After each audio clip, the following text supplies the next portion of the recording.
लग्नाचे दागिने म्हणजे श्रीमंत पेशवाई दागिने. नाशिकचे सुप्रसिद्ध सराफ मयूर अलंकार सराफ. ताज्या बातम्यांसाठी नाशिक न्यूजच्या YouTube चॅनलला सबस्क्राईब करा आणि बेल आयकॉनला प्रेस करा.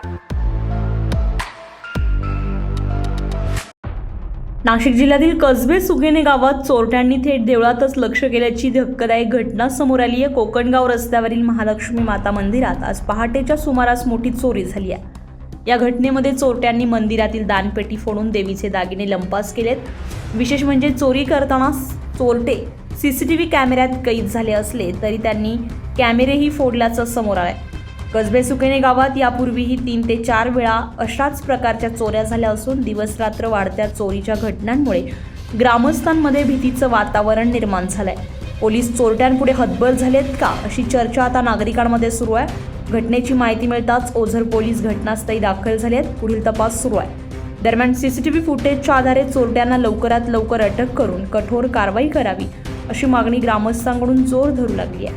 आज पहाटे साधारण 4:30-5च्या दरम्यान आमचं कुलस्वामिनी जे महालक्ष्मी मंदिर आहे त्या महालक्ष्मीच्या मंदिरामध्ये एक चोरी झाली. तर CCTV कॅमेरे असतानाही साधारण 4-5 वेळेस ही परिस्थिती चोरी होण्याची झालेली आहे, परंतु अद्यापर्यंत कुठलाही याचा तपास लागलेला नाही. वारंवार अशा पद्धतीने जर होत राहिलं तर गावामध्ये अशी चोरांचाही थोडीशी भीड चेपली जाते आणि वारंवार त्यांचं हिंमत होते. तर अशा पद्धतीने जर आता जर व्यवस्थित चौकशी वगैरे झाली तर CCTVमध्ये बऱ्याच प्रमाणामध्ये ते दिसताही त्यांचे चेहरे अस्पष्ट का होईना परंतु बऱ्याच चांगल्या प्रमाणात दिसत आहे. तर चांगल्या पद्धतीचा शोध घेऊन आणि प्रशासनाने शोध घेऊन आणि तातडीने याचा बंदोबस्त केला पाहिजे. तर पुढील काळामध्ये अशा पद्धतीच्या घटना घडणार नाही याची आपण दक्षता घेतली पाहिजे. किती वाजेच्या सुमारास झालं आहे? साधारण हे 4-4:30च्या दरम्यान झाले. पहाटेच्या सुमारास झाले. त्यातून बरीच मोठी दानपेटी तोडली, कुलपा तोडल्या आणि त्याच्यातून दानपेटीतून बरीच मोठी रक्कम माझ्या मते 8-10 हजार रुपये तिथून गेले असावेत. 10-1 हजार रुपये येत आहे आमचे त्यात 10-1 हजार रुपये गेले असावेत असा एक अंदाज आहे. आणि देवीचे दागिने वगैरे ते नेले त्यांनी.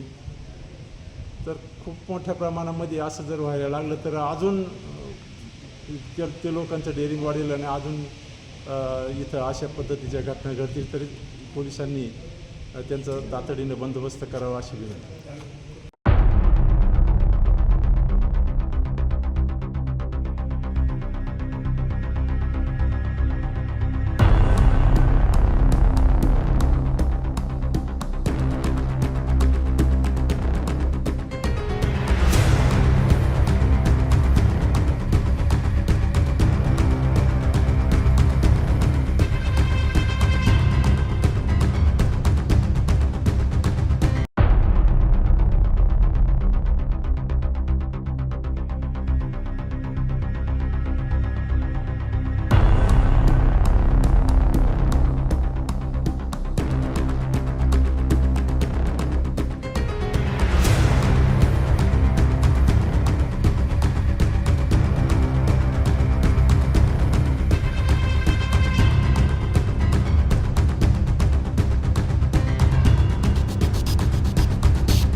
अझहर कादरी, नाशिक न्यूज, नाशिक.